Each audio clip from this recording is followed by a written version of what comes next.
कुछ तो हमारे बाबा जय गुरुदेव वाले लोग हैं ही, जो मथुरा जाते हैं वो हैं ही। मथुरा क्यों जाते हैं ये तो अभी बाद में बताएंगे।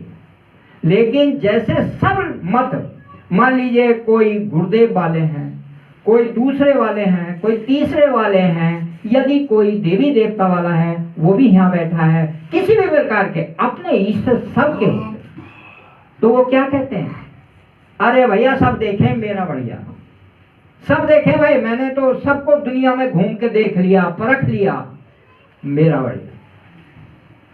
अरे नादान इंसान, जरा सोच तो सही। जैसे एक पूरे ब्रह्मांड में, पूरी पृथ्वी पर कितने जलाशय हैं, सब जलाशयों में सूर्य होता है क्या? लेकिन जब एक सूर्य प्रकाश करता है आसमान में, तो वो नीचे जितने भी जलाशय होते हैं सब में दिखाई देता है। और हम भ्रमित हो जाते हैं, अलग अलग मार्गों पे चलने वाले उस जलाशय को देखकर हम समझते हैं कि ये जो सूर्य है यही असली है। अरे वो सारे के सारे हम नादान बन रहे हैं। वो सूर्य तो कहीं है ही नहीं जलाशयों में, वो तो गगन में है। ऐसे ही तो बताया है कि एक राम दशरथ का बेटा, एक राम दशरथ का बेटा, अरे एक राम अंदर है लेटा, एक राम दशरथ का बेटा, एक राम अंदर है लेटा, एक राम का सकल प्रसारा, और एक राम तीहूं से न्यारा, माने इन तीनों से भी अलग एक राम है। तो हम कौन से राम की बात कर रहे हैं? कहीं अटकने वाले राम की तो बात नहीं कर रहे। जो कह रहे हैं ना पसारे तक, वो ब्रह्मा विष्णु महेश तक सीमित रहे, पसारा तो इनका ही है। लेकिन एक राम तीहूं से न्यारा, राम के बारे में कहा गया है कि वो राम जिसे हम परम पिता, जिसे हम ईश्वर, जिसे हम गॉड बाइबल में लिखा है, वो एक है। तो एक ब्रह्मा विष्णु महेश तो हो नहीं सकते, राम कृष्ण भी हो नहीं सकते, क्योंकि इनके तो सबके नाम हमें याद है। और राम भी आए हैं, कृष्ण भी आए हैं, परशुराम आए हैं, ये जो सब नाम आए हैं ये तो मनुष्य योनि में आए हैं, और मनुष्य योनि में कोई भगवान आता नहीं। अगर मनुष्य योनि में आया करता तो फिर हम अंदर की खोज क्यों करते, या वो हमेशा के लिए क्यों नहीं रह गए? जो आए वो चले क्यों गए? राम आए, सभी भगवान कहते हैं, हम भी भगवान कहते हैं, हम भी उनका पूजन करते हैं, लेकिन चले क्यों गए? जब वो समर्थ थे किसी को लेके क्यों नहीं गए? आए भी, जीवन भी यापन किया, एक रावण को मार दिया या राक्षसों को सबको मार दिया, तो क्या उनका काम हो गया? हमारा राक्षस तो मरा ही नहीं, हमारा राक्षस तो बिल्कुल हमारे साथ है, तो उनका काम खत्म नहीं हुआ। ऐसे ही कृष्ण आए, उन्होंने भी देख लिया। तो ये राम हमें ये नहीं चाहिए, हमें उस राम की प्राप्ति हो, उस शब्द की प्राप्ति हो जो लगातार 24 घंटे, कोई मिनट, कोई सेकंड खाली नहीं होता, और हमारे धुन राम धुन होती रहती है। क्या उन्होंने उसका कीर्तन सुना आपने? अभी ढोलक मंजीरे लेंगे, जिसके लय ताल बढ़िया है, अरे वो देखो वो कैसा गा रही है, अरे उसने तो ऐसा कमाल करा कि लता मंगेशकर को छोड़ दिया, वो आदमी कैसा गा रहा था कि मोहम्मद रफी को उसने पीछे छोड़ दिया। क्या देख रहे हैं हम? इन धुनियों के पीछे पड़े, इन धुनियों में कुछ नहीं है।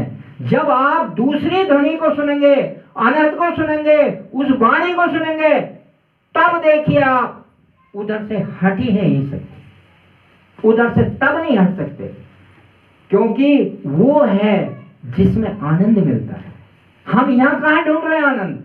इस मृत्यु लोक में। इसका नाम क्या है? पहले आपने खूब गौर करिए, मृत्यु लोक। और इसमें आनंद की प्राप्ति, कोई आनंद नहीं होता है, क्षणिक आनंद होते हैं, और जितने आनंद होते हैं उनका उतना ही बड़ा दुख होता है। जैसे पुत्र होगा, सबके जश्न मनाए जाएंगे। लेकिन यदि वही पुत्र 4-6 दिन 10 दिन 10 साल के बाद समाप्त हो जाए तो दुनिया में शोर मच जाएगा कि उसका एक इकलौता पुत्र चला गया।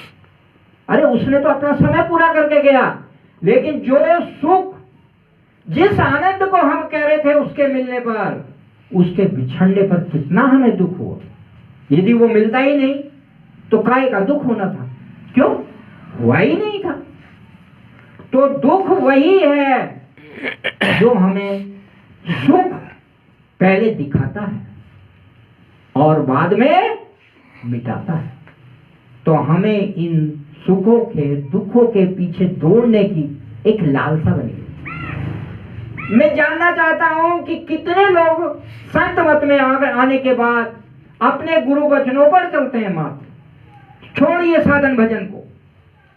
अगर गुरुजी ने यह कह दिया कि तुम यहां रुक जाओ तो यहां रुकने को तैयार नहीं। मैंने देखा, बाबा जी ने कहा मेरी गाड़ी के पीछे मत दौड़ना, किसी का पैर दब जाएगा, किसी का हाथ दब जाएगा, कोई एक दूसरे में टक्कर जाएगी। मैंने सबको दर्शन लिए हैं और दर्शन दिए हैं। आप इतना ही रखना, पीछे मत भागना। कितने लोग यहाँ बैठे हैं या बाहर सुन लीजिए, कोई नहीं रुका। अरे बाबा जी तो कहते रहते हैं भागो भागो, गुरु जी के चरणों में पढ़ना ही है, गुरु जी के चरण लेने ही है। माने वहां हमारा मन काम कर रहा था। अरे जब गुरु जी ने कह दिया तो फिर हमें रुक जाना चाहिए। देखिए इसी पे मुझे एक छोटी सी कहानी याद आ जाती है कि गुरु के वचन कैसे होने चाहिए। दिल्ली का एक तख्त जो बादशाहों का था, उसमें कोई ओलिया जिसे कहते हैं, संत महात्मा जिसे कहते हैं, वो था। तो उनको एक शौक था उन गुरु महाराज को कि वो हुक्का पीते थे और डांस करते थे। और उनका एक शिष्य था बंगाल का नवाब बुल्ले खां। तो वो इतना प्रिय था कि गुरुजी ने अगर ये कह दिया, उंगली से इशारा भी कर दिया, तो तुरंत मर मिटने को तैयार। गुरुजी ने कहा ये मेरा काबिल शिष्य है। अब वो था बिना शादी का और उसकी शादी तय हो गई।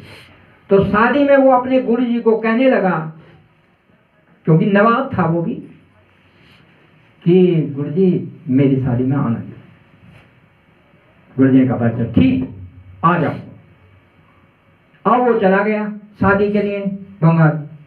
और गुरुजी ने जैसे ही शादी का दिन आया, किसी को पकड़ा और बोले जा वहां चला जा, उसकी शादी है, शामिल हो जा। अब उसे भेज दिया।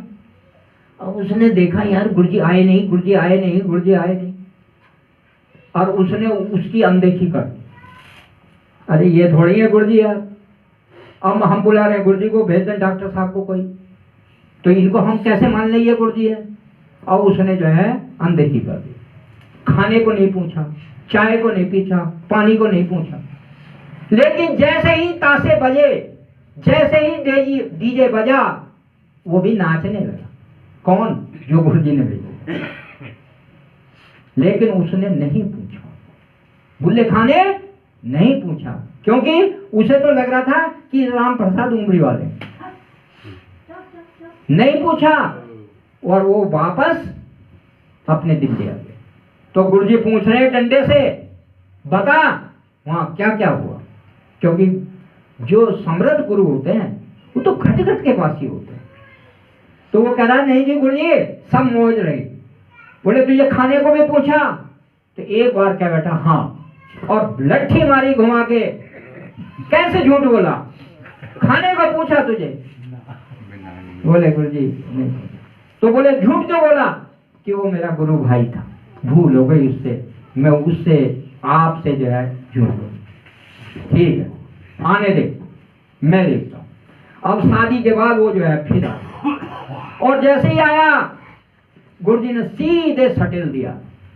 सटेलना समझते हैं? गढ़वाली भाषा हो सकती है पीटना। मैं गढ़वाल में रहता हूं, कभी कभी निकल जाता। जब पीटा तो उसको पहले कोई समझ में बात नहीं आई कि क्या है, लेकिन दूसरे ही शब्दों में पीटने से जैसे ही थमे, पसीना कम हुआ, तो बोले आज से 12 साल तक तुझे मुंह नहीं दिखाना। अब देखिए जितना प्रिय था वो शिष्य, उसको क्या कह दिया, 12 साल तक मुंह नहीं दिखाना। अब वो जी भी नहीं कर सकता। गुरु का आदेश सिर में रख के और आश्रम से चल दिया। जो इतना प्रिय हो, जिसके मिनट मिनट में गुरु के दर्शनों की अभिलाषा हो, वो 12 साल तक कैसे रुका। आप ही देखिए, यदि आपके अंदर गुरु जी की इच्छा या गुरु जी को मारो गोली, तुम देखिए उसकी इच्छा जिससे तुम ज्यादा प्रेम करते हो, संसारी प्रेम, अगर तुम्हें वो कहते हैं कि अमरोहा की उस गली पर उस नंबर पर वहां इतने बजे मिलना है, तो तुम घड़ी देख के उससे पहले पहुंचो। क्यों? तुम उससे प्रेम करते हो, कहीं वो तुम्हारे इंतजार ज्यादा ना हो। लेकिन वो गुरु मत की बात थी। वो वहां से चला गया, लेकिन ना नींद आई और ना प्यास लगी ना भूख लगी। तड़प गया कि गुरु जी ने मुझे निकाल दिया, गुरु जी ने मुझे जितनी आज तक की कमाई वो सब झाड़ू लगा दी। अब उसको दिन बीत गए, पागल होने को लगा। तो एक क्या कहते हैं, गुरु जो अभी मैं कह रहा था, मन में एक विचार आया कि यार गुरु जी गाना और हुक्का ये बहुत पसंद करते। तो वो सीधे गया कोठे वाली के पास। कोठे वाली समझते होंगे, वो स्त्रियां जो नाचने गाने का काम करती। अब उसने बंगाल का नवाब आ रहा है, तो स्त्रियों ने बढ़िया से बढ़िया गहने आभूषण पहन करके रिझाने के लिए अब तैयार हो गई। एक से उन्हें बताइए क्या सेवा चाहिए। तो उस बुल्ले खां का एक ही प्रश्न समझ लो या उनसे कहना समझ लो, क्या कहा कि हे देवियों, मैं कुछ यहां लेने के लिए आया, आप सक्षम हैं, मुझे दे दीजिए। तो बोले बताओ तो सही। तो बोले मुझे नाचना और गाना नहीं आता, मुझे नाचना सिखाना है और गाना सिखाना है। मुझे क्या करना है, नाचना और गाना सिखाना है। और वो महीने 2 महीने में परफेक्ट बन गया, नाचने में भी और गाने में भी। अब उसने अपनी दूसरी युक्ति लगाई कि अब इस होशियारी को लेके, अब इस सीख को लेकर के, अब इस ज्ञान को लेकर के मैं जाऊंगा गुरु जी के पास और वहां लंबा वाला घूंघट निकाल दूंगा। तो गुरु जी मुझे पहचान नहीं पाएंगे, अर्थात मार नहीं पाएंगे, और मैं उनके दर्शन घूंघट से कर लूंगा। क्योंकि उसे तो क्या लगी है, उसे लगी है तड़प देखने की। अब दिल्ली आ जाता, अब दिल्ली आ रहा है तो वो हुक्का गुड़गुड़ा रहे हैं। अब गुड़गुड़ा रहे हैं तो उन्होंने जो है बाहर से खबर भेजी कि एक जो है नाचने गाने वाली आपके उसमें आने चाहती है। अब गुरु तो गुरु होते हैं, उन्होंने कहा तुरंत बुलाया जाए। अब तुरंत बुला दिया, अब उसने नाचना गाना शुरू कर दिया। तो वो जो जनता बैठी थी ना, जैसे यहाँ बैठे, यार इस मास्टर ने कहाँ का आलापना शुरू कर दिया, यही तो सोच रहे होंगे यार बुल्ले खां की यहाँ कहाँ से आ गई गुरु मत में। तो गुरुजी की वो जो पूरी जनता थी वो कहने लगी महाराज हो गया 60 साल का और सट्टिया गया है यार, इसे तो ये पता नहीं एक नाचने गाने वाली के साथ नाच रहा। इतना नाचे कि बुल्ले खां रोए तो आंसू टपकने लगे और गुरुजी रोए तो जमीन भीगने लगी। और जब दोनों रोने लगे और जनता देखने लगी और जनता सोच रही दोनों पागल हैं, तो उन्होंने गुरुजी ने बुल्ले खां का पर्दा फाश कर लिया। और जब देखी दाढ़ी तो सब चकित रह गए कि अरे ये तो बुल्ले खां है। अर्थात जो तड़प थी उस तड़प में कुछ भी करे गुरु को रिझा दे। तो गुरु कह रहे हैं कि तेरे बगैर तो मैं भी उतना ही दुखी था जितना तू मेरे लिए। तैने मेरे लिए भेष बदला, मुखौटा बदला, सब कुछ बदलने के बाद जो तेरी इच्छा थी, जो तेरी मतलब जिज्ञासा थी, उस पर मैं कुर्बान होता हूं।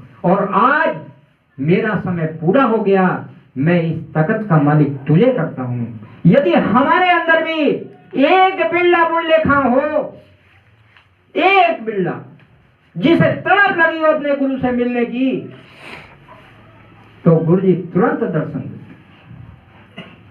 अरे मेरा कहने का मतलब बुल्लेखा नहीं सुनाना था। मेरा कहने का मतलब यह था कि एक गुरु की ये वचन पर 12 साल के लिए चला गया, लेकिन 12 साल नहीं रहा, 12 साल रहा नहीं गया, तो क्या सीखा? उल्टे कर्म सीखे, ताकि गुरु जी प्रभावित हो जाए। लेकिन गुरु घट घट के वासी होते हैं, जैसे वो कर रहा था सब वो देख रहे थे और वहां आते ही समझ गए। तो इस तरीके से मैं ये कहना चाहता हूं, जिस मत में भी आप हैं, जिस देवी देवताओं को भी आप पूजते हैं, उसे रिझाइए, उसे अपने ऊपर कुर्बान करने के लिए कहिए।